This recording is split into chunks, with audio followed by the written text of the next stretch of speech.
Good morning, everyone, and welcome to another day here at Bronie's desk after our excitement of last week. Well, I'm not sure if you'd call it excitement, but anyway, we are here with my beautiful friend, Pharmacist Lisa, who is a retired pharmacist, but you wouldn't know it. She doesn't look like she should be retired.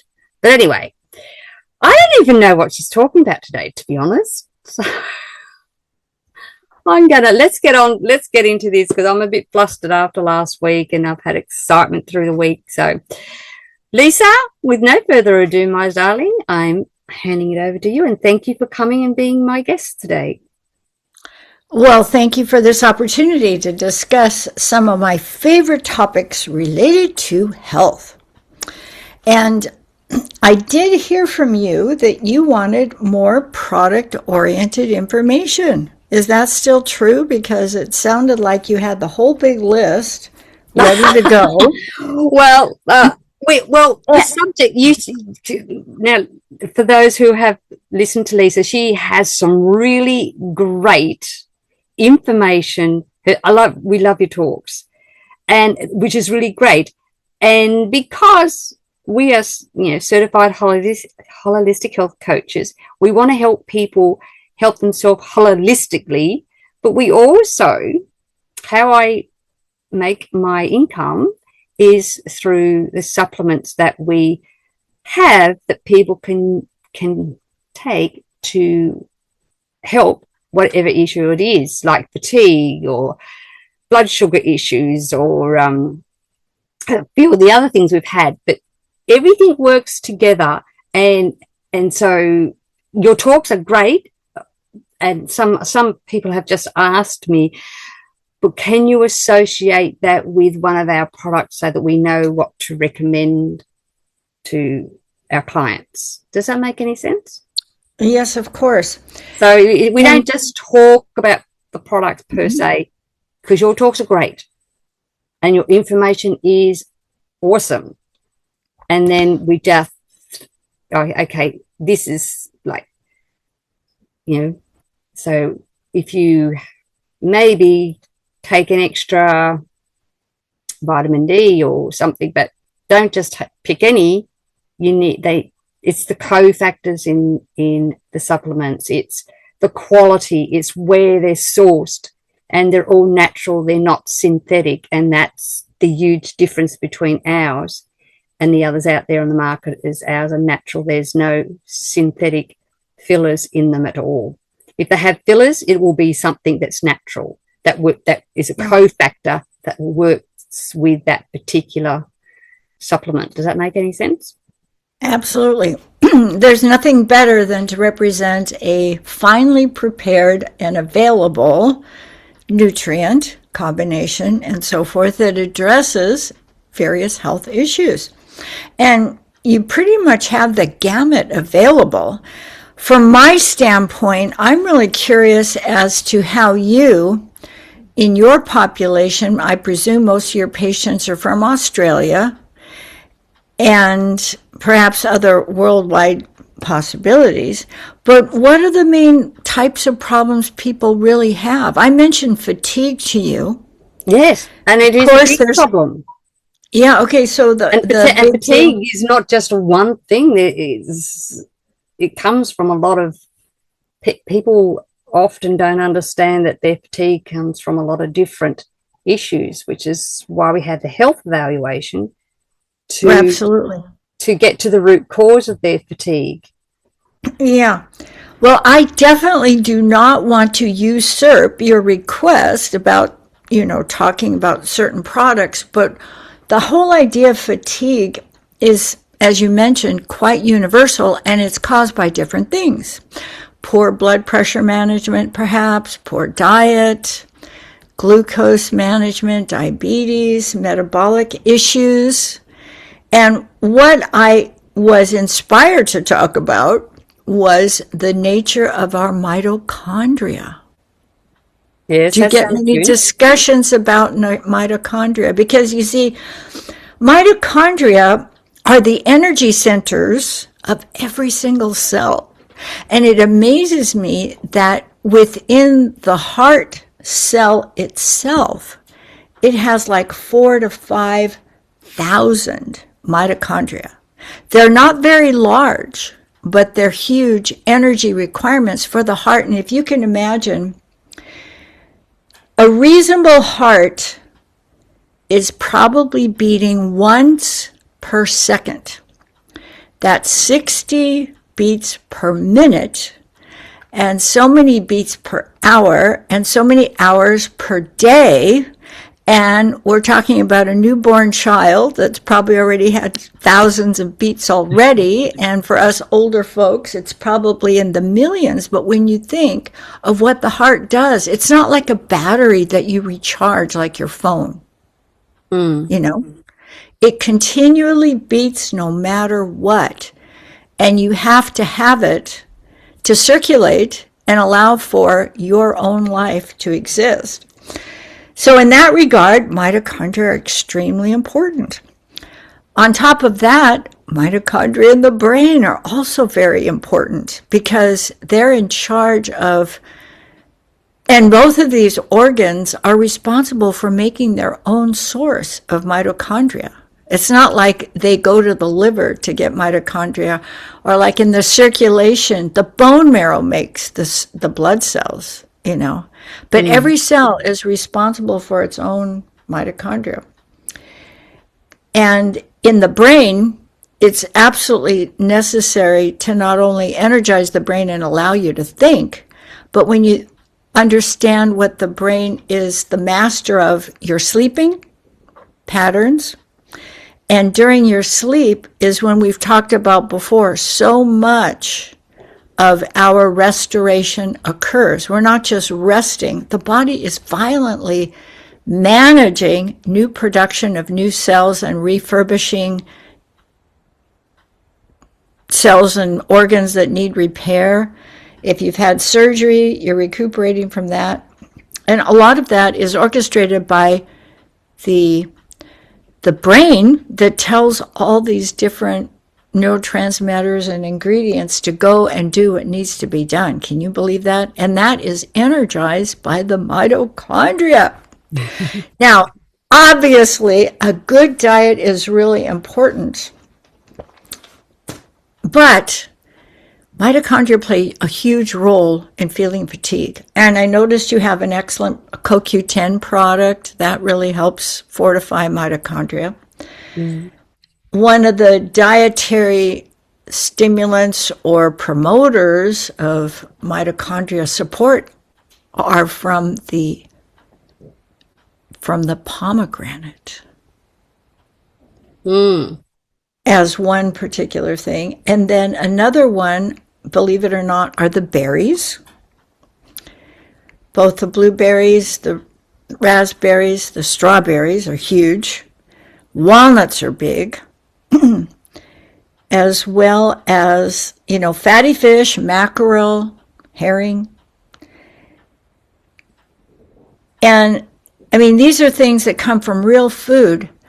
But believe it or not, one of the ways you can boost the efficiency of mitochondria and even boost production of mitochondria is to completely fast. What do you think about that? Yeah, fasting is not a bad thing. Yeah, do you ever talk to your patients and people that you serve about fasting? We do. We actually have a Yfast program on our website. It's a Yfast as in the reason for fasting? Is that what you're talking about? Y as in longevity. Oh, a longevity fast? It's a nutrition. See, the problem with a lot of people that fast is they don't bother about their nutrition at all. And so it's combining, it's a healthy way to fast. There's a wrong way and a good way. Well, that's a very intriguing question. So with the Yfast regimen, are they recommend people fast and yet have a daily supplement from the Yfast to allow them to? Yes, and they take people up in steps. So people who have never fasted before, and there's many who have never even considered it, So they take them in different levels. So you can be a beginner, then medium, and then someone who's really serious. And there's different hour time levels of fasting time. Does that make any sense? Absolutely. As a matter of fact, the two significant types of fasting that can benefit the body are what they call autophagy. That's where the fasting actually gets rid of the cells that are ready to fall apart, and we need to bring them to the graveyard. But the body is so proficient, it'll virtually take all the ingredients and cell elements of that senescent cell and reprogram it into a brand new cell. They actually, they're very proficient at recycling the ingredients of a debilitated cell. But you have to give it the right things to do that. Well, yes, you do. And it also is stimulated by fasting. Fasting helps stimulate that whole process, because it's almost like you're telling the body, okay, you're not getting any more food, and therefore you better go in there and eat all the stuff that's waiting around to get reused, and reassemble all those ingredients into brand new cells. And what I wanted to differentiate is the fact that we have autophagy, which takes care of the average cell, but then we have mitophagy, which is the recycling of mitochondria. And they're in a whole different class. You have to go through a much higher level of autophagy that becomes mitophagy to recycle mitochondria, because they're energy cells, and they take a lot more of a drastic deficit in order to stimulate the production of mitochondria, because they're energy cells. It's almost like we have nuclear energy. Nuclear energy is so powerful it can destroy everything. Not that mitochondria can destroy everything, but it's a lot more energizing to deal with nuclear energy. So you have to take a lot of extra precautions when you're dealing with nuclear energy, and it's a lot more efficient. And the thing with mitochondria, it takes a lot more discipline on the part of the body to recycle mitochondria, but it's also a lot more valuable and significant to trade these cells in from old cells to new cells, because these are the mitochondria that run the heart and the brain. So they're like a higher class version of energy centers that the body relies on, and it takes a lot more sophisticated of a process to make mitochondria. And the worst part about it is when a cell breaks down as a mitochondria, it can most likely result in cancer if it does not get processed correctly. Whereas autophagy, which is the lower class version of recycling cells, does not tend to work into a cancer condition. How do you like that?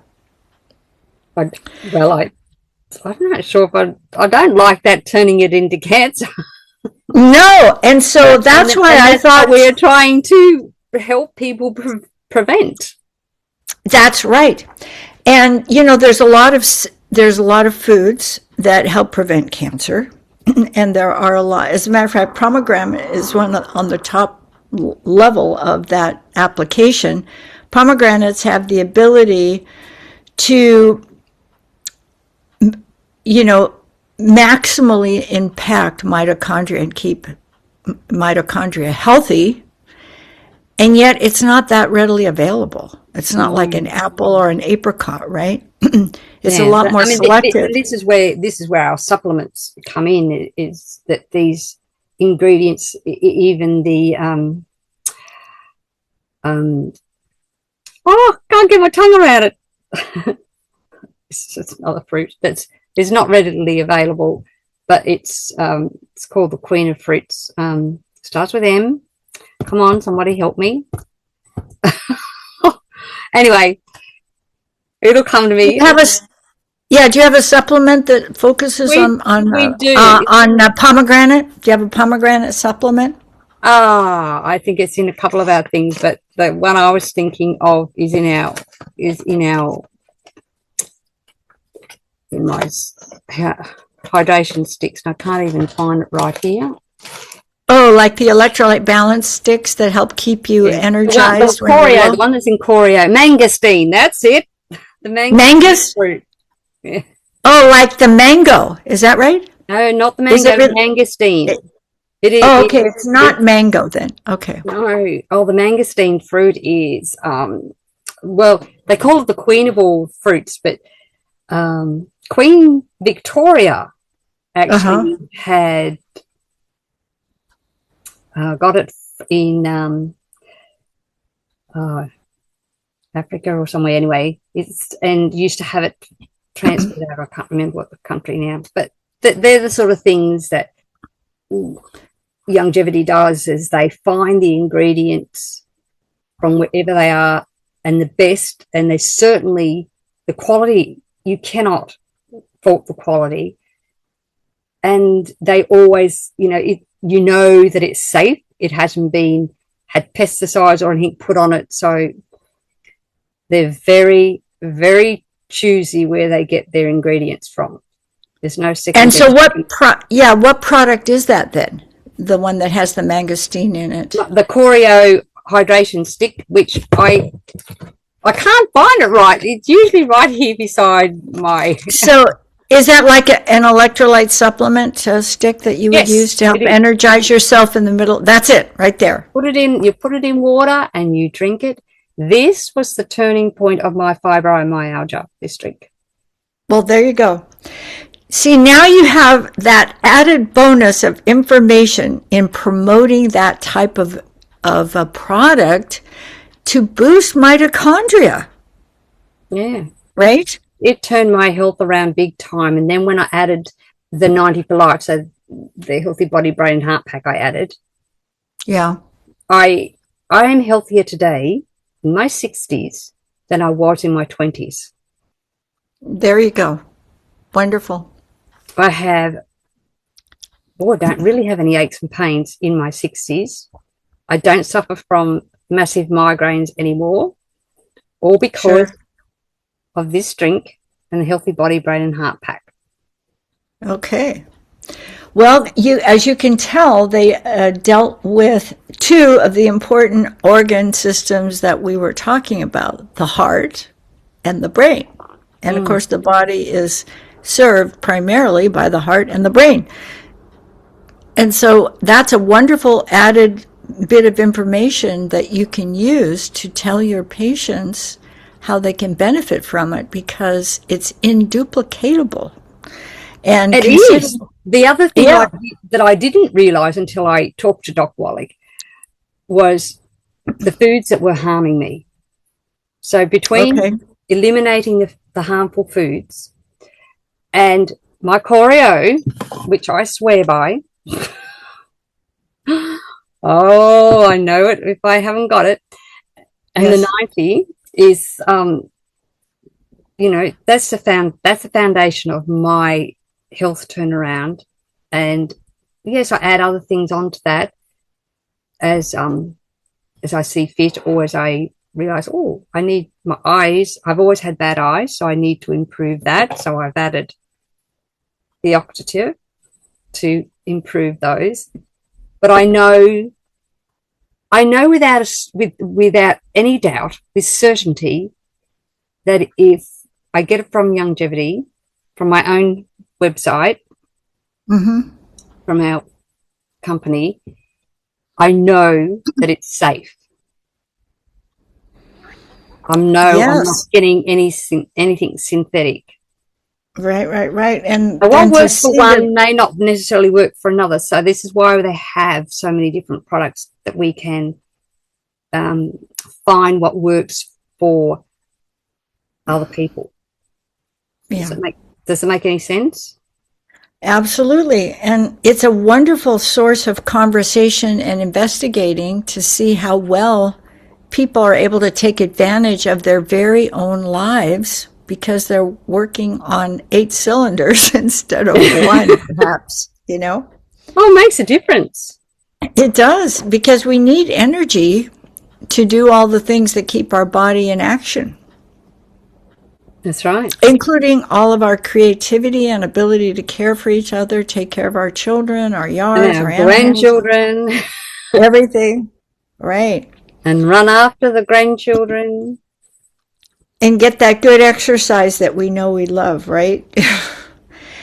Anyway, that whole idea of mitochondria and mitophagy is a very carefully and delicate process that not only helps energize the vital organs of your brain and your heart, but it can and significantly impacts the development of cancer. Now, sometimes people in the past, when they haven't been informed of your compounds, would just recommend that people fast. And in some cases, people have said that they don't really get much of an impact unless they fast for a full 72 hours. Does your regimen talk about the 24, 48, and 72 hour fasts at all? It starts them off with a shorter timeline because, you know, if you've never done it before, it can be really difficult. We also have a liver detoxing program, which is, you know, everything goes through the liver, so you're sort of kind of detoxing your whole body. And it has, it's a 30-day one, and it has parts in there where there's a couple of times you have to fast for a couple of days. So, in the whole process. Yeah. And some people don't even go for the whole 30 days, which is to their detriment because it, you know, they're not getting rid of the dead cells, so to speak, and they're not cleaning out properly. And the final push of cleaning your body out happens in those last 2 days. Yeah. You know, it happens in stages. It doesn't just do everything at once. You know, our body does things in stages. It like our cells regenerate. I think it's over 90 days. Yeah. So you know, you can't expect your body to clean out in one day. That's true. As a matter of fact, if you look at any given person on any given day, every single cell in their body has been replaced within the last 7 years. So you're no one that you've been before 7 years ago. You know, 7 years ago, you were a totally different person. Same thing for me. And some parts of our organs turn over a lot faster, but it's almost like having way too much clutter in your home. If you don't rotate and get rid of things, you're going to be smothered in old debris that really doesn't have much of an impact anymore, not to mention space for you to live in. And your body goes through that same decluttering process on a regular cycle, depending on which organ we're talking about. And that's a beautiful thing, and it's all done automatically. And what's also interesting in terms of this whole cell turnover and recycling of elements is the impact of exercise. I mean, fasting is denying yourself of the food that you kind of hobble along with, whether it's good food or not good food. If you completely eliminate food, you're going to go through a massive cleansing process. And some people can handle it better than others, and you've got support for people that can't do that completely. That's right. But another way of recycling, believe it or not, is to go through like a heat sauna. That has a recycling impact, as well as cold. I'm sure you've heard of cryotherapy as well. Yeah. Cryotherapy is where you take a cold bath, you know, an ice bath. Can you believe it? Some people swear by some people do doing that. I know some people that do that. Yeah. And it's because they put their body under such stress that your body can't help but regenerate itself to survive. Yeah. because it's not enough to kill you, but it's enough to clean things out and departiculate yourself in a sense, you know. Some people do it daily, and then there's the sauna group that likes to go to a sauna once a week or something and let everything completely heat out and up and away. And poor Grant's sitting up there listening to all this, and I'm wondering what he's thinking as we're babbling along. No, I have a cold shower every day. Like that's my regular thing. So you do a cold shower every day, and wash my hair in cold, unless I'm feeling crook. If I'm crook, I don't. But if I'm feeling fine, that's what I do all the time. Been doing that for years. Well, and, no wonder you're so longevitous. Well, you know, that's it's an interesting thing how you put your body through a degree of trauma.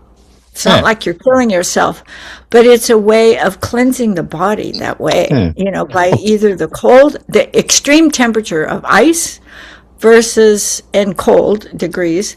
And then there's the heat of the sauna that can help you perspire all of this. Wim Hof talks about it all the time. Wim Hof. I'm sorry? Wim Hof talks about it all the time. Yeah, okay, so you know about that. He's a big exponent. Yeah, he's a big exponent on it. Big proponent. Okay, yeah. And then another one, too, that you can do on a daily basis, and this is really amazing, is to simply hold your breath. Yeah, I do that too. I'm good at that. Yeah. And how many minutes can you hold your breath without breathing? Put it this way, when you have those little apps on the phone that says to hold your breath, I can go through the app twice without breathing. And so how many minutes is that, do you think? I don't know. Well, I can probably hold my breath 6 minutes, 7 minutes, 8 minutes, something like that. Okay, 8 minutes. yeah. Which is not long for a shallow water diver. They can do much better than that. But right, but they've worked themselves up to it, right? Yeah. Oh, yeah, you couldn't do it first hand. It would take... Yeah, it would be tough initially, but it's like building up the muscle, you know, to lift weights. You can't really lift the front end of a car on your first day. You sort of work your way up to it, unless you're under a lot of pressure to get your child out from under the tire or something like that. But for the most part, and just like being a deep sea diver. I'm sorry, the adrenaline rush, right. But if you're doing deep sea diving, you work your way up to being able to swim underwater without an shallow water oxygen divers tank. Can stay down for 15 minutes. Like, wow. Yeah. I don't know how they do it, but they can. Well, they've worked their way up. Yeah, they have. Yeah. I managed to work my way up to 100 push-ups, Wim Hof push-ups, holding my breath. There you go. See? Well, I breathe out and then I do the push-ups. All of these processes are what they call hormesis. Now, that's something you can't really put in a bottle, but it allows your body to be in a food deficit, a caloric deficit, an air deficit, an oxygen deficit by not breathing. And then there's the weight deficit of just doing push-ups, right? You know, the pumping of your muscles. You're putting your body through a hardship that strengthens the body and creates a longevity factor that would not be supplied by just food. If you can imagine. It's like building up your resilience to live. Our comfort is killing us. All those things, yes. You know, the people that have the cushiest life don't live the longest. They don't live the longest, you know. That's right. So all of these things fit into the big picture, but the only reason I bring that up is because all these factors that contribute to hormesis, where you're denying your body, it stimulates the autophagy, which is where you're salvaging and getting rid of the old senescent cells, recycling their ingredients, and the mitochondria, which are energy producers. So I can imagine, Grant, that with all your push-ups and your breath holding and your cold water experiences, you have a lot more energy than the average person. I guess so, yeah. You're probably doing a lot to boost your mitochondrial efficiency, is what I'm trying to point out. Yeah. And those are the type of things that really work in tandem with food and nutrition. I mean, we have to have the nutrition in our system to have the right ingredients to make those new cells. But if we don't have those mitochondria reconfiguring everything and our body reconfiguring everything, they won't know where to put all the orange juice elements and all the pomegranate cells and whatever. You know, our body is such an amazing miracle in terms of knowing exactly what to do and being strengthened by denial, right?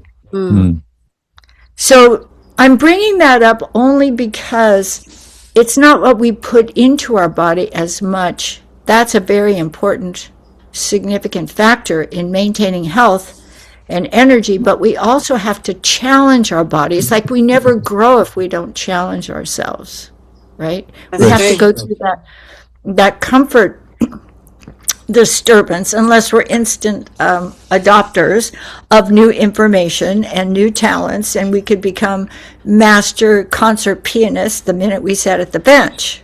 It takes a little bit of energy to learn how to master being an opera star or a football player or all the techniques required to be an airline pilot or a rocket scientist and the whole bit. You know, we have to go through that pain and aggravation to move forward. So in a sense, the more we can challenge ourselves, the higher up the scale of life experiences we have available to us. Now, unfortunately, if we don't do the proper sequence of events, we may end up with an early demise. For instance, if we try to go into a certain diving experience without building up the stamina, or if we try to fly to the moon without a rocket, we could be in trouble. You know, they used to, shoot people out of a cannon?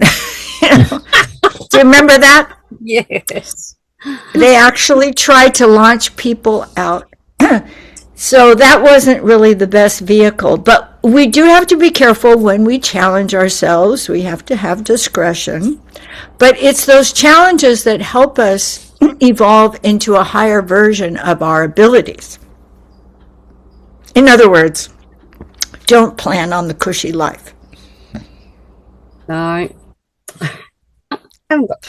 Anyway, I'm sure that's not what you want to hear about today, but that's what I was charged about. No, look, that was really good. That was really good, Lisa. Well, it's a different perspective, but all of it really does work together to boost our longevity, and it also it prolongs the longevity portion of our life. Yeah. We stay younger longer. Yeah. When we challenge ourselves in that way. That's what we talk about all the time, to live younger longer. And, that's right. And so we have to have the ingredients, we have to have the electrolytes, we have to have the nutritionals, and we have to have the hormesis, the challenges, and we have to grow, which strengthens our challenge ability. Right? Yep. Exactly. And one of the worst things we could do is have 23 meals a day. I'm talking meals and snacks. And stuff oh my like that. gosh, we would feel like we wish we could die because it would be really overwhelming. You know, that's way too much food, and I remember years ago they used to say, "Oh, it's better to be grazing all day than to sit down to 3 square meals a day," and I've discovered through this, the Yfasting in particular, that is actually not a good thing, because, and from Pharmacist Ben as well, is the whole idea of fasting is to give your gut a break. Absolutely. So you can't repair itself if you're constantly giving it things all the time. It needs a break, and it's, you know, to even digest things properly. Poor old pancreas has to produce insulin every time you eat something, so it's being overworked, poor little bugger. That's true. And it's part of the big plan. You can only stuff so much down a garbage disposal before it's going to poop out. That's all there is to it. But it is quite interesting, though, that how over the years, you hear these different ideas and different methods. And, it's better to graze all day, so eat little bits all day than to have 2 or 3 big meals. Our hunter-gatherer ancestors really only ate about 4 or 5 meals a week. They might have had little snacks, little lizards and stuff every now and again, but basically it was just 4 or 5 hour times a week that they would eat. Oh, that's right. The cavemen only went out to hunt when they were hungry, and they didn't necessarily eat all 3 meals a day. And they got better when they were very hungry. The hunters are actually better when they're very hungry than when they're not. Yes. And once they had the best meal in the world, but they became a lot more delicious for the other animals that needed something to eat. So it's kind of a two-way street. But, that brings up an outstanding point, because I can remember when they touted butter as being one of the worst things you could do for your life. Eat instead this chemicalized margarine. Oh, no. Big killer. Right? And that was the rage. And all these other artificial things. Yeah, I mean, it's just really so sad, but it became a huge dietary movement. I remember that. Yeah. Yes, and now we're trying to get rid of salt. I'm thinking, get rid of salt too. Another one. Yeah, salt, and the types of fat. There's good fat and there's industrial fat. We don't want the industrial fat, but we do need some. The media has sort of convinced us into going into eat industrial fat and leave out the good fat. That's right. Yeah. So having those pure ingredients in all your products is a big benefit, obviously. But we have to be really careful with what they try to promote on the media.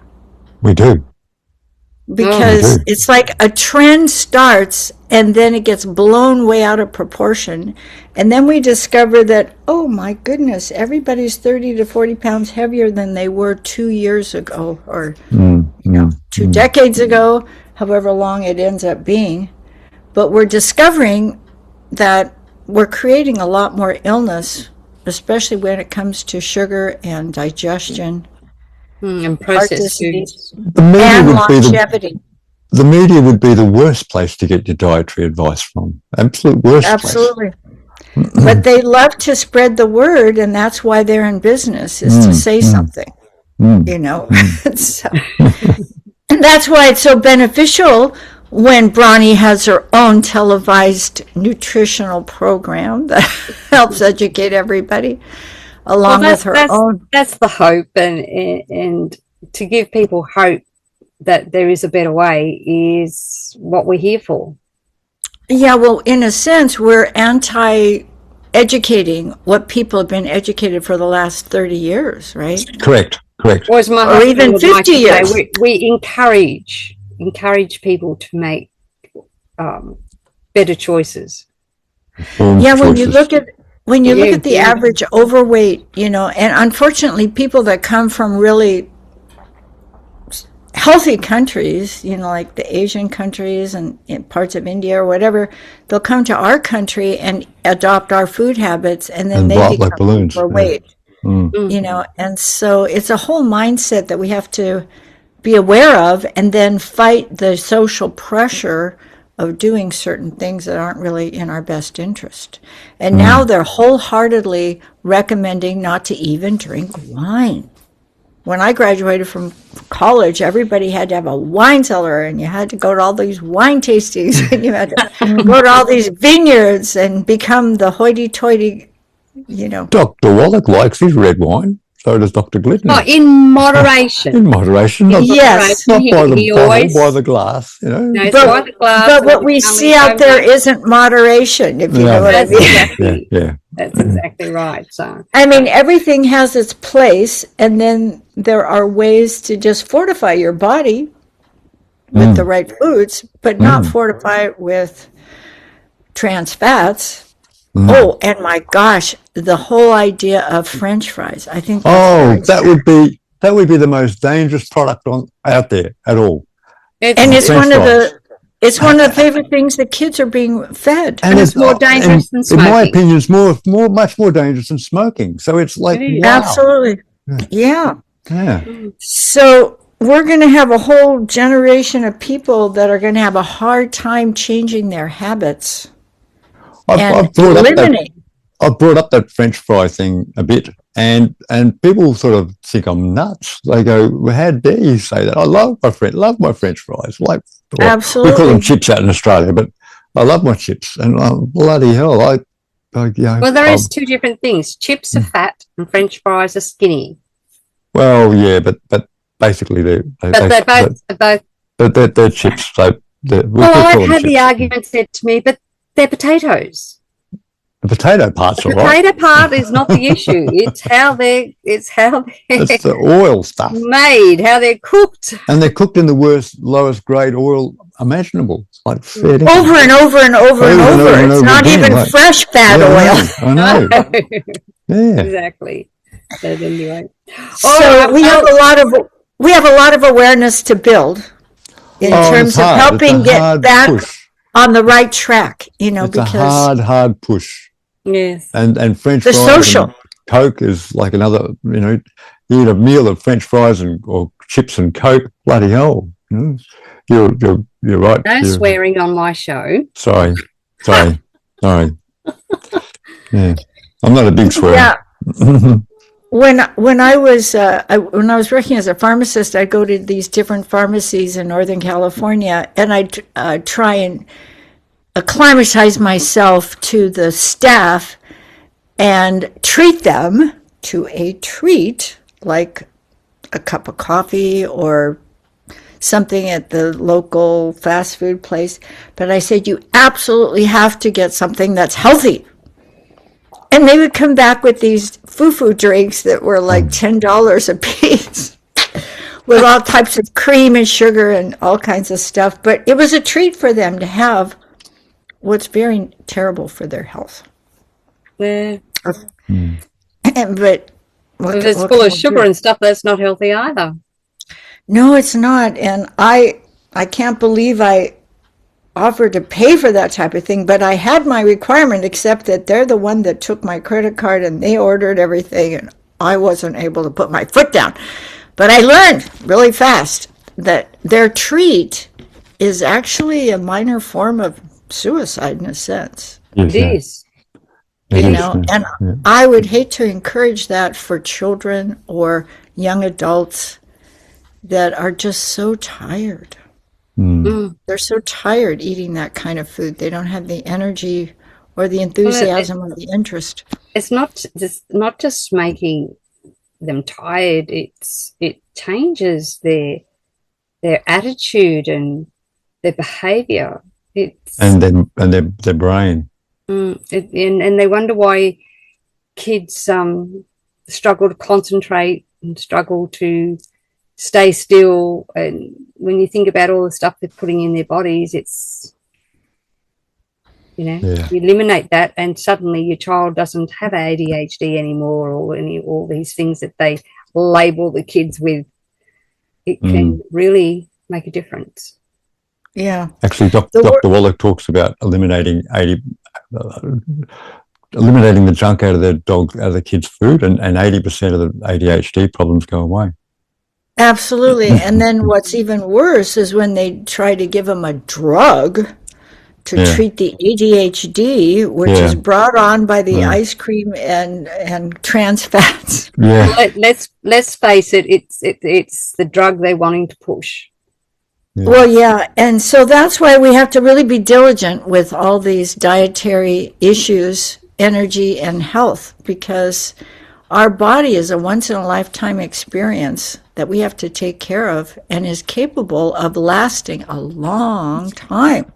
And let me say, if kids aren't full of energy, then you've got to actually be concerned. I think there's a lot of kids who are just full of beautiful, natural energy, and they try to label them with a condition just because the parent's too damn lazy to look after them. Don't want them running around and being excited and learning and growing. Mm. The worst thing about it is, as a child, they can eat a lot of these things and get away with a lot of it. And then they develop these habits that aren't going to make them past their 20s and 30s. You know, they're going to be so worn out that even the sperm count of 30s and 40 males are no longer capable of creating the next generation, if you know what I mean. A modern 30-year-old is comparable with a 70-year-old 50 years ago. Sperm count wise, something like that. That's pretty well how it was. Yeah. It all plays together, and that's the hardest thing, is when you start a child off on these poor eating habits that create almost an addiction to, I've got to have this sweet thing, or I've got to have these French fries, or I've got to have these things, because a lot of foods are made to be habituating. They are. They are. Yeah, they did it with cigarettes. That's where they got good at it. Yeah, making cigarettes habituating. Yeah. Mm. So we have an important job. We have got an important job.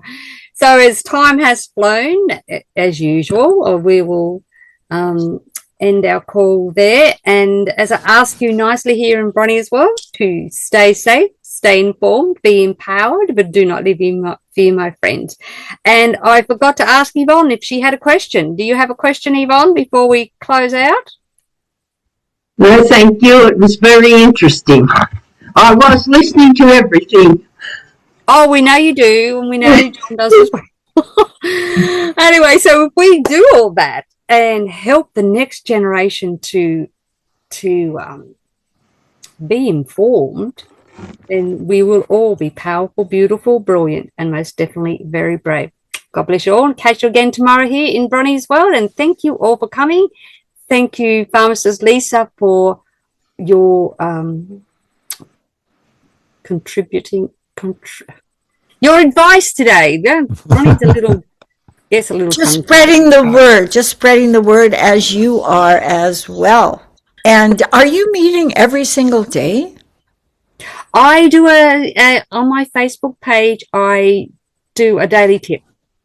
Sometimes short, sometimes long. I just turn the camera on, and what comes out my mouth comes out. Oh, that's beautiful. I don't do a meeting like this every day.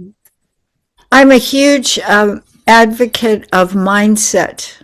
You know, how we think and what we think and say is a huge contributor to our health as well. As a matter of fact, if you look up mitochondria and the brain, it talks about how the mitochondria are extremely sensitive to bad moods, bad language, bad thoughts, depression, all those things, you know. Complaints. So be happy. Stay happy. That's right. All right. Well, God bless you all. Like I said, I'll catch you again tomorrow here in Bronie as well. If you just pop by my Facebook page and give me a like, give me a comment or whatever. And we'll catch you again next week, whom I have no idea who my guest speaker was going to be next week. But it'll be someone. Take care. God bless. Bye now. Thanks, Lisa. Thanks, Bronie. Thanks, Lisa.